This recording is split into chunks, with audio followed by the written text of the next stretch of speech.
Hallelujah, प्रभु का नाम का महिमा हो। आइए निकालेंगे मरकुस की किताब, उसका 13वां अध्याय और उसका 33 वचन। कोई जन पढ़े तेज आवाज में। Hallelujah, praise the Lord. हाँ, मरकुस की किताब उसका 13वां अध्याय। देखो, जागते और प्रार्थना करते रहो, क्योंकि तुम नहीं जानते कि वह समय कब आएगा। यह उस मनुष्य की दिशा है जो परदेश जाते समय अपना घर छोड़ जाए और अपने दासों को अधिकार दे। बस यहाँ पर एक बात लिखी हुई है, देखो जागते और प्रार्थना करते रहो, क्योंकि तुम नहीं जानते कि वह समय कब आएगा। क्या लिखा हुआ है? जागते रहो, प्रार्थना करते रहो। जब जागते रहो और प्रार्थना करते रहो के ऊपर बहुत वचन बन चुके हैं। मैं कल YouTube को सर्च कर रहा था, तकरीबन मैंने 15 से अधिक वचन पाए। जागते और प्रार्थना करते रहो। लेकिन मैं कई जो प्रचारक लोग वचन मैंने एक दो को सुना, अभी थोड़ा 5-5 2-2 मिनट 2-2 सेकंड, उससे मैंने देखा क्या बोल रहे हैं। लेकिन उनका मैं देखा कि मुझे जो परमेश्वर ने दर्शन दिया उन सब बातों से बिल्कुल भिन्न है। जागते और प्रार्थना करते रहो का क्या मतलब है? बड़ा छोटा संदेश है, लेकिन परमेश्वर आपसे बातें करेगा इस संदेश के द्वारा। वचन में लिखा हुआ है जागते और प्रार्थना करते रहो। क्या करते रहो? एक वचन और निकालें, लूका रचित सुसमाचार उसका 21वां अध्याय उसका 36 वचन पढ़े। लूका 21 का 36, प्लीज कोई पढ़े जी। इसलिए जागते रहो और हर समय प्रार्थना करते रहो। इसलिए जागते रहो और हर समय प्रार्थना करते रहो, क्योंकि आने वाली जो घटना है उन आने वाली घटनाओं से बचने के लिए और मनुष्य के पुत्र यानी यीशु मसीह के सामने खड़े होने की योग्य बन सको। लिखा हुआ है जागते रहो और प्रार्थना करते रहो। पहले हमने मरकुस में पढ़ा कि तुम्हें नहीं मालूम कि आने वाला समय कैसा होगा, और लूका में क्या लिखा हुआ है? जागते और प्रार्थना करते रहो ताकि तुम आने वाली घटना से बच सको। मरकुस में लिखा हुआ है आने वाला समय कैसा होगा तुम्हें नहीं मालूम। लूका में लिखा हुआ है आने वाली घटना से बचने के लिए जागते रहो और प्रार्थना करते रहो, क्योंकि आने वाली घटनाओं से बचने और परमेश्वर के सामने खड़े होने के योग्य बन सको। क्या बन सको? परमेश्वर के सामने खड़े होने के योग्य बन सको। वचन में लिखा हुआ है। इसलिए क्या करो? जागते रहो और जागते रहो का अगर मीनिंग अगर आता है कि जागते रहो, तो जागते रहो का क्या मतलब है? कोई अगर सोच के बताए जागते रहो क्या मतलब है? क्या प्रभु यहाँ कहते 24 घंटे जागते रहो? अरे प्रभु 12-1 बजे तो मोबाइल में देखते रहते हैं। अब कितना जागे हैं? आज के जमाने में लोग जागने का इतना अच्छा ट्रेंड है।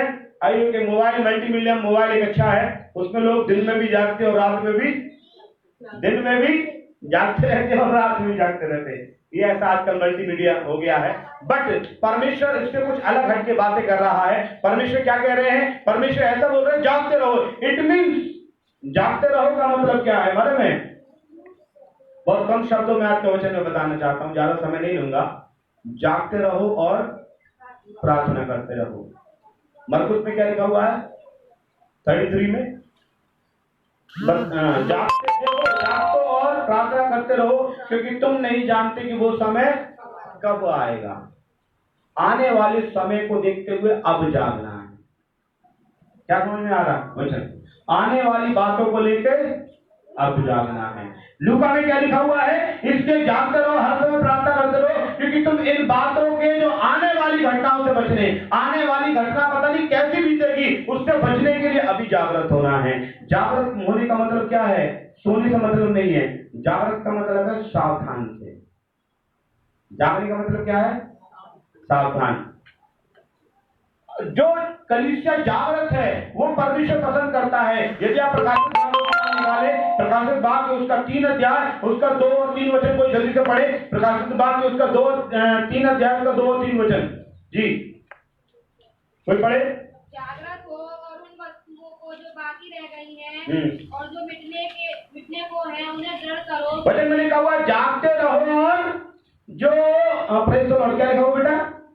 जो वस्तुएं बाकी रह गई हैं और लिखा हुआ है जागृत रहे, जो वस्तुएं बाकी रह गई हैं जो मिटने पर है। इसका मतलब जागृत क्यों होने परमेश्वर करना चाहता है? कुछ चीजें हमारी मिटती जा रही हैं, हमारा परिवार बर्बाद होता जा रहा है, हमारे पत्नी बच्चे बर्बाद हो जा रहे हैं, हमारी सेहत बर्बाद हो जा रही है, हमारे पैसा बर्बाद हो रहा है, हमारा खानदान बर्बाद हो रहा है, हमारा घर बर्बाद हो रहा है। इन सब बातों को देखते हुए परमेश्वर कह रहा आज जाग जा, आज क्या कर, जाग जा, जागृत जाग भी जा और प्रार्थना भी करता रहे। एक्चुअली बहुत से लोग क्या करते हैं, भाई तो हमने बहुत दुआ करी है, हम बहुत बीमार हो गए, हम बहुत दुआ करते हैं, हम बहुत प्रार्थना करते हैं, हम बहुत प्रार्थना करते हैं, हम बहुत वचन पढ़ते हैं, लेकिन तुम अपने प्रति जागृत नहीं हो, अपने प्रति जागृत नहीं हो। मैं बहुत से पास्टर्स के विषय में आज बात करना चाहता हूं। बहुत से पादरी, उनमें से मैं भी एक हूं। हम लोग जाते हैं प्रार्थना करने के लिए, बीमारों के लिए, दुष्ट आत्मा वालों के लिए प्रार्थना करने के लिए जाते हैं, प्रार्थना करते भी, लोग चंगाई भी पाते। लोग सोचते पास्टर ने प्रार्थना किया और लोग चंगाई हो गए। नहीं, प्रार्थना किया पास्टर ने, प्रभु ने चंगाई किया, वो बात सही है। लेकिन कुछ दिनों बाद मालूम पड़ता है पादरी साहब को खुद परेशानी है, पादरी साहब को खुद परेशानी है, पादरी साहब को डायबिटीज हो गया, पादरी साहब को हार्ट पेशेंट हो गए, पादरी साहब यूरिक एसिड है या कुछ और परेशानी। उसका एक ही कारण है, पादरी साहब जागृत करते रहे लेकिन खुद कभी नहीं जगे, खुद कभी नहीं जगे। नहीं जगे का मतलब, अभी हम लोगों का कोई समय नहीं है, हम किसी घर जाते हैं, हम किसी घर जाएंगे और भाई साहब बहुत अच्छा खाना बनाया, बहुत अच्छी चीज बनाया, खा लो खा लो खा लो। अरे नहीं नहीं, डॉक्टर ने मना किया, नहीं नहीं खा लो, खा लिया है। किसी दिन 11 बजे खा लिया, किसी दिन 1 बजे खा लिया, किसी दिन 4 भी बजे तब भी कुछ नहीं मिला, 5 बजे घर पे आ गया, खा लिया। खाने का कोई समय नहीं है। बहुत से लोग कभी कभी एक पास्टर एक्सरसाइज करते हैं दिल्ली में, मेरे जानने वाले हैं, यादव हैं, वो एक्सरसाइज करते हैं। तो मैंने उससे बोला है यार तुम एक्सरसाइज करने जाते हो? उन्होंने बोला पादरी साहब ऐसा ना हो कि लोग यूं कहें कि ये यादव दूसरों के लिए तो दुआ करता रहा और खुद बीमार था। पड़ेगा, हमें भी अलर्ट रहना पड़ेगा। मैं सुबह मॉर्निंग वॉक करने जाता हूँ, उसके बाद जिम भी जाता हूँ और उसके बाद प्रार्थना में भी जाता हूँ। हम कहते हैं कहाँ समय यार, हम सुबह उठते हैं, सुबह उठकर क्या करते हैं, बच्चों को तैयार करते हैं, उनको स्कूल छोड़ने के लिए जाते हैं, लौट के आते, कहाँ समय है हमें मॉर्निंग वॉक करने के लिए। मैं आपको मॉर्निंग वॉक करने के लिए प्रेरित नहीं कर रहा, बस इस बात को करने के लिए बता रहा हूं कि खुद अपने लिए भी जागृत हो जाओ। जागते और प्रार्थना करते रहो का मतलब ये है कि पहले क्या करो। कई आपने सुना होगा, फलाने, मैं नाम नहीं लेना चाहता, फला पादरी बहुत बड़े थे, बड़े बड़े हीलिंग किया करते थे और खुद बीमारी में मर गए। कारण क्या है, उन्होंने सबको जागृत किया लेकिन अपने लिए अवेयर नहीं थे। वो क्या बोलेंगे उसको, जागृत नहीं थे, जागरूक नहीं थे। जो मिल जाता था खा लेते थे। बहुत से लोग आपने देखा होगा ये चीज खाना, वो चीज नहीं खाता। बहुत से लोग क्या होते, अपने प्रति जागृत रहते हैं लेकिन कई परमेश्वर के खादिम अपने लिए जागृत। इब्रानियों अगर आप निकालेंगे, इब्रानियों 13:17 पढ़े, इब्रानियों 13:17 पढ़े जी, इब्रानियों 13:17 जी, प्लीज पढ़े। हालेलुया, रिबाशा कारा दो या पढ़े। हाँ और उनके अधीन हाँ, क्योंकि वे उनकी नाई तुम्हारे प्राणों के लिए जागते रहते। हाँ, इसका मतलब क्या है, अगुए जागते रहते हैं लेकिन दूसरों के लिए। अगुए क्या करते हैं, जागते रहते हैं। कभी कभी हम सो रहे होते हैं, रात में फोन आ जाता, भागना पड़ता, दोपहर में फोन आ जाता, भागना पड़ता। हम किसको बोले, अरे भाई साहब दुष्ट आत्मा आई हुई है, भाई साहब ये बात तो वही वो आता है, आप आइए प्रार्थना करने के लिए। हम क्या बोलेंगे, हम लोग तुरंत उठ के भागना पड़ता हमें। इसलिए वचन में लिखा हुआ है जागते रहो और प्रार्थना करते रहो। जागते किसके लिए रहे, अपने शरीर के लिए भी जागना है। नंबर 1 किसके लिए जागना है, अलर्ट रहना अपने शरीर के लिए। वचन में लिखा हुआ है, रेवल्यूशन में लिखा हुआ है, जागृत हो और उन वस्तुओं को जो बाकी रह गई है, जो मिटने पर है, उन्हें दंड कर, क्योंकि मैंने तेरे किसी काम को अपने परमेश्वर के निकट पूरा नहीं पाया। इसलिए स्मरण कर कि तूने क्या शिक्षा प्राप्त की और सुनी, और यदि तू जागृत ना रहेगा तो चोर के समान आ जाऊंगा और तू कदापि ना जान सकेगा कि किस घड़ी तुझ पर आ पड़ूंगा। परमेश्वर आने के लिए तैयार है। मैं आज 2-3 बातें बताना चाहता हूं। पहली बात, हम जागृत रहें अपने शरीर के प्रति। किसके प्रति, अपनी बीमारी या शरीर के प्रति हमें जागृत रहने की जरूरत है। उसके लिए मैं वचन बता चुका हूँ, लेकिन फिर भी मैं आपको बता रहा हूँ। पहली बात, अपने शरीर के लिए जागरूक रहें। नंबर 2, अपने परिवार के लिए जागरूक रहें। अपने परिवार के लिए जागरूक रहने का मतलब क्या है? अपने परिवार को जागरूक रहने का मतलब क्या है? आप कैसे चल रहे हैं आपको मालूम है, आपका पत्नी कैसे चल रही है आपको मालूम है, आपके बच्चे कैसे रह रहे हैं आपको मालूम होना चाहिए। यदि आप अपने बारे में टिप टॉप करने सोच रहे हैं कि नहीं, पैसा में कहा जागरूक रहो, चल अच्छे अपने आप को देखो, अपने बच्चों को मत देखो, अपनी पत्नी को मत देखो। कभी कभी मैं समझ में आता है, देखिए जैसे मेरा बेटा है, जैसे मैं अपने एक एग्जाम्पल दे रहा हूँ, मेरा बेटा है और वो मांग करे मुझसे मोबाइल की, चलो मैंने दिला दिया, चलो ऑनलाइन चल रहा है तो बच्चों को मोबाइल भी देना है, मोबाइल अच्छा दिला के जा रहा है, अच्छा ठीक है। उसके बाद अच्छा गर्मी से लग रही है पापा, मैं छत में जा रहा हूँ, अच्छा ठीक है छत पे जा रहा हूँ, मोबाइल लेके क्या करेगा, लीड लेके क्या करेगा, किसके साथ कानाफूसी करने के लिए जा रहा है? जागरूक मुझे होना पड़ेगा, बाद में मैं दोस्त दूसरों। आप समझिए, एक सच्चाई है, पकवाई भी इस बात को जानते हैं कि एक लेडी, मैं उनका नाम नहीं लूंगा, एक लेडी ने मुझसे एक अलीगढ़ में एक कॉलोनी में मुझे बुलाया और बुलाकर मेरे हाथ में पैसे रखे। एक लेडीज ने आके मेरे हाथ में पैसे रखे और पैसे रख के बोला, पादी साहब आप प्रार्थना करो, मेरे लड़का बहुत बिगड़ गया है, बहुत शराब पीता है, यहाँ तक कि मछलियों को मार के उसका चूरन बना के खा जाता है। सॉरी छुपकरी, ठीक है, मैं गड़बड़ हो गया, तेज है, मैं छुपकर क्या छुपकरी, हाँ छुपकरी को मार के पाउडर बना के उसको खा जाता है। कितना वो खतरनाक है, लड़का कितना नशीला, देखिए गाड़ी अंधाधुंध चलाता है, सिगरेट ऐसे पीता है। पादी साहब उन्होंने ऐसा पैसा लिया, मेरे हाथ में रख दिया, आप प्रार्थना करें कि वो सुधर जाए। मैंने उनसे बोला, आंटी कितना पैसा है? उन्होंने बोला 2000। मैंने बोला 4000, 5000, 10000, 20000, इतना 1 लाख भी रख दोगे तो मेरी प्रार्थना से सुधरने वाला नहीं है, क्योंकि जब वो प्रार्थना में बैठना चाहिए तब आप हालेलुया भाषा कर रही थी, वो तो बच्चा है, वो तो बच्चा है, बच्चा, तब जागृत आप नहीं रही। अब प्रभु आपके लिए नहीं जाएगा और मेरी प्रार्थना से कुछ हो नहीं जाएगा। मैंने 2-4 पादरियों का नाम दिया, बिना गण से भी प्रार्थना करा लो तब भी कुछ होने वाला नहीं है। कारण क्या है? वचन में लिखा हुआ जागते और प्रार्थना करते रहो। प्रार्थना तो बहुत करी हमने, लेकिन जगह नहीं, अपने बच्चों को लेकर जगह नहीं। और आज यदि आप अपने बच्चों को लेकर जगह नहीं, तो बाइबल में लिखा हुआ तू नहीं जानता आने वाला समय कैसा आएगा, तुझे रुलाने वाला होगा कि हंसाने वाला होगा, तू नहीं जानता। अभी आप बोल सकते पास्टर आपके बच्चे छोटे हैं, आप प्रचार कर लीजिए, ये वास्तव में सच बात है। अगर हम जगह नहीं, अगर हम जगह नहीं तो फिर भागते फिरेंगे। हैं प्रेज़ द लॉर्ड। वचन क्या बता रहा है मेरे प्रियो? एक वचन निकालेंगे, पहला पत्रोस उसका 5 अध्याय का 8 वचन पढ़े। पहला पत्रोस 5 का 8 पढ़े जी, पहला पत्रोस 5 का 8 पढ़े। सचेत हो और जागते रहो, सचेत हो और जागते रहो, क्योंकि तुम्हारा विरोधी ताक में रहता है। आपकी पत्नी को बिगाड़े, बच्चों को बिगाड़े, वो इस ताक में रहता है कि आपके घर के बराबर एक गड्ढा खोद दे, उसमें पानी डाल दे ताकि आपकी दीवार गिरेगा, आपको होना पड़ेगा। है वो गड्ढा, गड्ढे को भरने का काम आपका है, प्लास्टर कराने का काम आपका है, देखभाल करने का आपका काम है। वचन में क्या लिखा हो? पढ़ो, दोबारा पढ़ो। सचेत हो और जागते रहो, तो क्योंकि तुम्हारा विरोधी शैतान गरजने वाले सिंह की नाई है, इस खोज में रहता है किसको? घर में से किसको फाड़ खाए? आपको मालूम है शैतान किस खोज में रहता है? फाड़ खाए। किसको फाड़ खाए का मतलब क्या है मालूम है? आपके घर के किस व्यक्ति को जो कमजोर है उसको फाड़ खाए।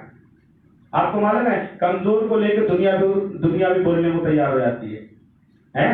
अगर एक व्यक्ति आपके घर का ऐसा है जो शैतान के चुंगल में है, उस घर के व्यक्ति के द्वारा पूरा घर तहस नहस हो सकता है। एक बहुत बड़े जहाज को डुबोने के लिए एक चूहे का एक छेद काफी है। गलत है क्या? एक बहुत बड़ा जहाज है जिसमें टाइटैनिक जैसा है, उसे एक छेद कर दो, एक छेद से कहोगे तो बड़ा जहाज है, एक बार हम लोगों को कहा है, एक तो आजकल तो आजकल क्या करते हैं, घर में से एक तो निकलता ही है और बोल देते जाएगा। जागृत नहीं है, जागृत नहीं है। जिस दिन पता चला कि उसने बीड़ी पी, उस दिन जागृत नहीं हुए। वो कह रहे छेद थोड़ा और बड़ा हो जाए, थोड़ा और बड़ा हो जाता कि हमें भी ले डूबे, हमें भी ले डूबे। इस चक्कर में मुझे लिखा हुआ है। और देखिए शैतान के ताक में रहता है। आप देखिए कैसे आप वो हो सकते हैं, जैसे आज बहुत से लोग हैं, आप दुष्टात्मा से पीड़ित क्यों हैं? बहुत से परिवार है, दुष्टात्मा आई निकल गई फिर आई कहते, क्योंकि कहीं ना कहीं दुष्टात्मा का घेरा टूट गया है। कहीं ना कहीं आप सो रहे थे, आपने प्रार्थना की, दुष्टात्मा निकल गई, प्रभु तेरा धन्यवाद, दुष्टात्मा निकल गई, प्रभु तेरा धन्यवाद, दुष्टात्मा निकल गई। उसके बाद हम प्रार्थना कर रहे थे लेकिन जागृत नहीं थे। जागृत ये नहीं थे कि हमारे घर से कहां से खाना आ रहा है, कहां से कपड़ा आ रहा है, कहां से लोग आ रहे हैं। लोगों के आने जाने से भी और निगाहों से भी दुष्टात्मा काम कर जाता है। आपको मालूम है बाइबल में क्या लिखा हुआ है? यदि तुम किसी घर में तुम्हारा आदर ना हो, पास्टर के लिए लिखा हुआ है, तो तुम क्या करो? क्या करो? अपने पांव की धूल झाड़ दो। ये क्या है? पादरी को तुम श्राप दो ना, गाली बकना, क्या करना? पांव को पटकने से, धूल झाड़ने से उनका सत्यानाश हो जाएगा। तो मुंह से शब्द निकालने क्या हो जाएगा? इसका मतलब मनुष्य की जो आने वाला जाने वाला हमारे घर में, उसकी हरकतों से भी घर बर्बाद हो जाते हैं। उसकी घर में कौन आ रहा है, कौन जा रहा है, क्या खा रहे हो, क्या पी रहे हो, आपके बच्चे कहां से आ रहे हैं, कहां से जा रहे हैं, उनसे भी। आज हम मसीह परिवारों में, मैं ये कहना नहीं चाहता, बड़े घमंड के साथ कहना चाहता हूं, मसीह के परिवारों के लोगों के साथ आज मैं देखता हूं मुस्लिम भरे पड़े हैं। अरे भाई तुम क्यों परमेश्वर की क्रोध को ला रहे हैं? हिंदू भरे पड़े हैं। मतलब मेरा मतलब उससे ये है कि आप अपने घरों में क्यों इनको घुसेड़ रहे हो? जितना घुसेंगे उतनी ही शैतानियत घर में आएगी और घर बर्बाद हो जाएंगे। कई घरों में देखता हूं मैं, मुझे बोलने में कोई शर्म नहीं है, कई घरों में मैंने देखा मुस्लिम लोग होते हुए, कई घरों में देखा मैंने। अब आपकी गली में कोई मुसलमान का कुछ नहीं है लेकिन फिर भी मजाक वाली हुई है, क्या मतलब है?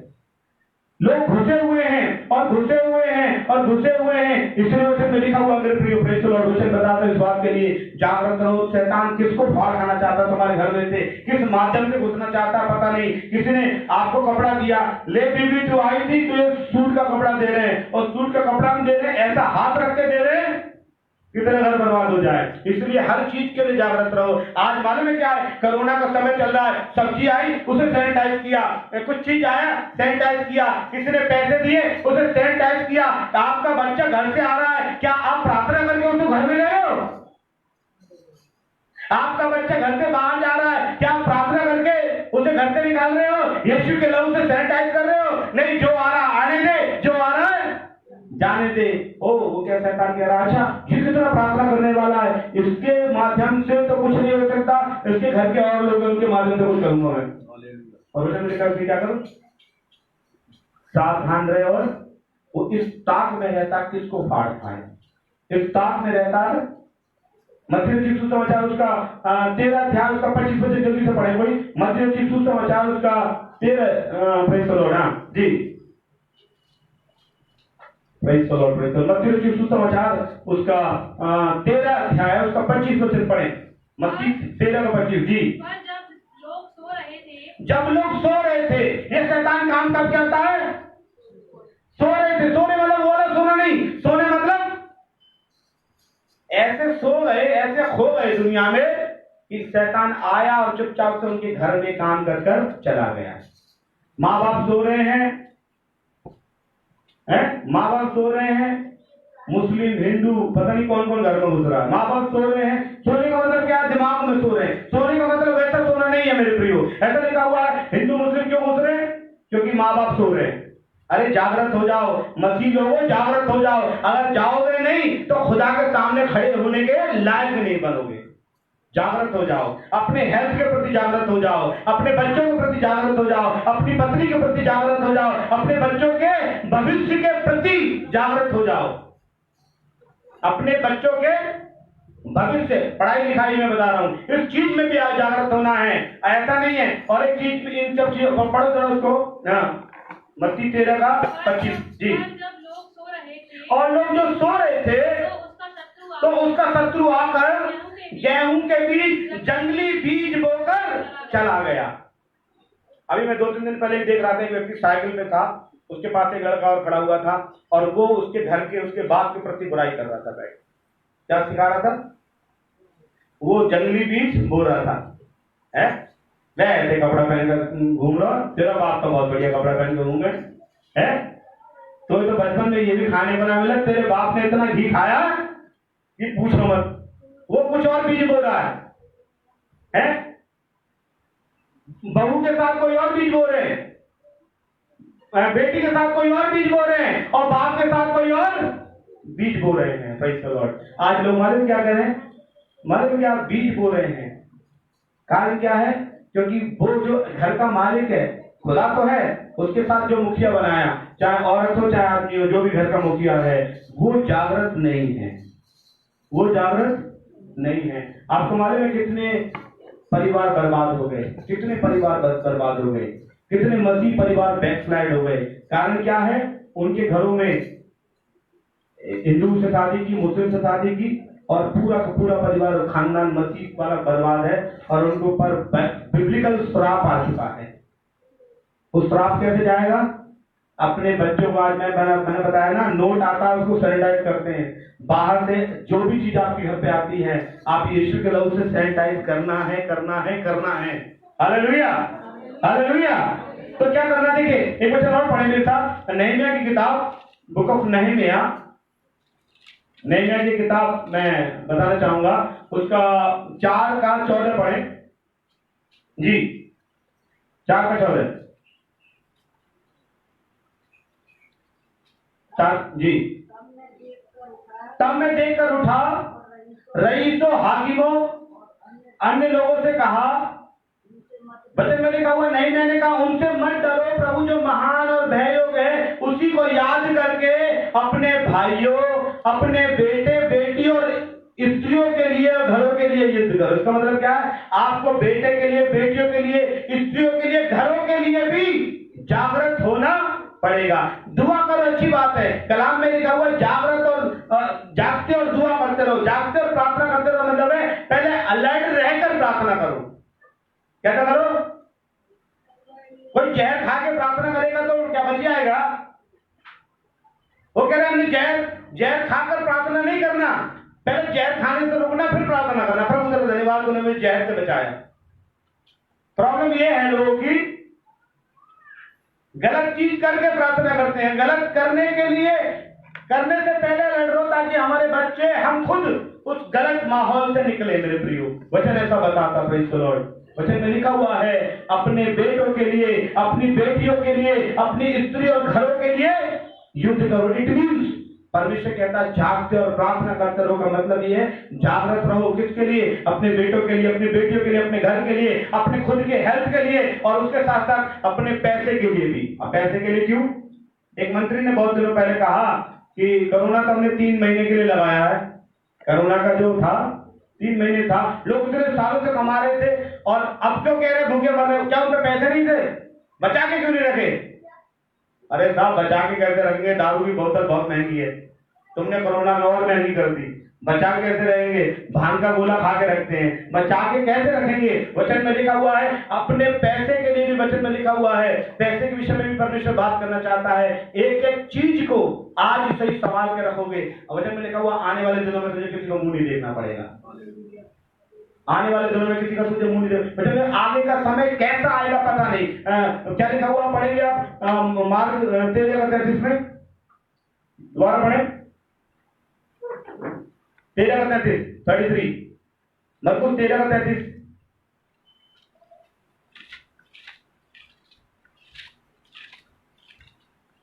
हालेलुया जी। देखो जागते रहो और प्रार्थना करते रहो। देखो जागते रहो और प्रार्थना करते रहो, क्योंकि तुम नहीं जानते कि वो समय कब आएगा। इसका मतलब आने वाला समय कैसा कुछ नहीं मालूम। इसलिए अपने पैसे को भी सिक्योर करो भाई। है आजकल में हर चीज लिमिट अच्छा है, लिमिट से अच्छा है हर चीज। आने वाला समय कैसा आएगा पता नहीं। आने वाला समय कैसा आएगा बस पता नहीं। Hallelujah, praise the Lord. बहुत से लोग कहते हैं अच्छा हमें बस पास्टर को नहीं देना और ये बचत कर सकते हैं। नहीं, कभी कभी लोग परेशानी इसलिए भी आती है कि आपका पैसा में से कोई भी हिस्सा सेवकाई में नहीं है, सेवा के लिए नहीं है। आपके पैसे में से कोई हिस्सा सेवा के लिए नहीं है, कोई हिस्सा। प्राइज द लॉर्ड, इसलिए भी परेशानी आ सकती है। Praise the Lord. वचन में लिखा हुआ है, एक कहानी आपको बताना चाहता हूँ। नहम्याह ने क्या किया, यरूशलेम की शहरपनाह की दीवार टूटी हुई थी, आपको मालूम है? वचन में लिखा हुआ है, नहम्याह एक प्याऊ था, एक प्याऊ यानी धीमत जाति से संबंधित व्यक्ति था, प्याऊ था, और उसको परमेश्वर ने एक जिम्मेदारी दी। क्या करने की जिम्मेदारी दी? यरूशलेम की शहरपनाह को बनाने की। क्या जिम्मेदारी दी? यरूशलेम की शहरपनाह को बनाने की। और जब यरूशलेम की शहरपनाह को बनाने की जिम्मेदारी दी और लोग नहीं चाहते थे कि यरूशलेम की शहरपनाह बने। यरूशलेम की शहरपनाह का मतलब आप ऐसा कर सकते हैं, आप अपने घर को बनाने की सोच रहे हैं और लोग नहीं चाहते कि आपका घर बने। लोग नहीं चाहते आपके घर बसे, लोग नहीं चाहते आप अच्छी रोटी खाएं, लोग नहीं चाहते कि आप अच्छी तरीके से रहें। और इसलिए वचन में लिखा हुआ है, वो नहम्याह शहरपनाह बना रहा था। यदि आप निकाल के पढ़ेंगे नहम्याह की किताब, उसका 4 अध्याय, आपने भी 14 से पढ़ा ही था, उसके आप 16 से पढ़ें।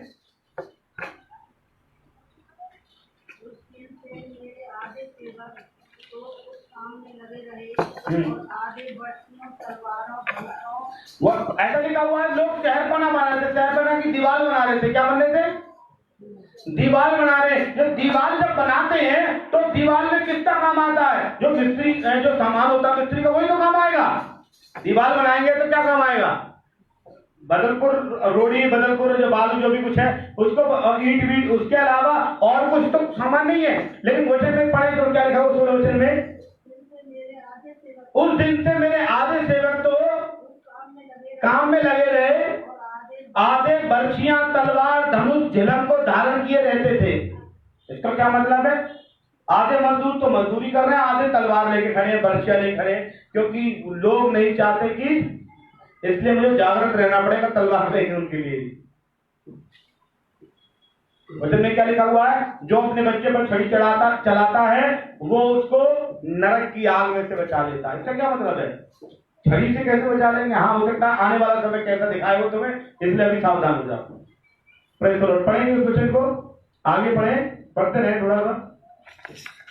23 तक हम अगर इसको पढ़ेंगे तो लास्ट में पढ़ रहा हूँ, 23 पढ़ दो कोई लास्ट। ना तो मैं अपने कपड़े उतारता था, इसका मतलब 24 घंटे जागृत रहता था। और ना मेरे भाई, ना मेरे सेवक, ना मेरे पहनुए जो मेरे अनुचर थे अपने कपड़े उतारते थे। हाँ, सब कोई पानी के पास भी हथियार लिए हुए जाते थे। हाँ, कहाँ जा रहे हैं? पानी भी लेने जा रहे हैं, पानी पीने जा रहे हैं, तो हथियार कहीं ऐसा ना हो पीछे से हमें हमला। इतने वो जागृत थे, इतने जागृत हैं। अब सोचिए कितने जागृत हैं कि पानी भी पीने जा रहे हैं, पानी भी लेने जा रहे हैं, तो हथियार लेके। वो कौन सा हथियार है? भाई सोलडाजे के पास, आपके पास ये हथियार है। आप जो भी कुछ करना है इसको लेके करना। अपने बच्चों से बोलना है हथियार को लेके चले। आप देखिए, मैं सफर में जाता हूँ, कई बार कई जगह रिश्ते कराने भी जाते हैं, वहाँ बाइबल का कोई यूज नहीं है, लेकिन फिर भी मैं बाइबल लेके जाता हूँ। एक डायरी, गीत की किताब या एक बाइबल जरूर लेके जाता हूँ। अब मैं क्यों लेके जाता हूँ? मुझे हर जगह प्रेज़ द लॉर्ड, अभी गाजियाबाद गया, मुझे वो प्रेयर मीटिंग नहीं करी जो बाइबल लेके जाने का मतलब है। लेकिन मैं सोचता हूँ मैं जहां कहीं भी जाऊं, मैं पानी भी पीने जाऊं, मतलब हथियार मेरा होना ही चाहिए। हालेलुया। नहीं तो आप शहरपनाह अपने घर को बना नहीं पाएंगे। यदि आप हथियार का प्रयोग हर समय नहीं करेंगे, और तो कहते हैं हर समय किसने कहा बाइबल पढ़ने के लिए? जागृत रहना है। Praise the Lord. क्या करना है? जागृत रहना। एक वचन और पढ़े, लूक का 12:37 पढ़े, क्या बोलेंगे उसको, 37। लूक का 12:37 पढ़े। धन्य है वे दास जिन्हें स्वामी आकर जगा। वचन में लिखा हुआ है धन्य, धन्य को इंग्लिश में कहा गया है बी ब्लेस्ड।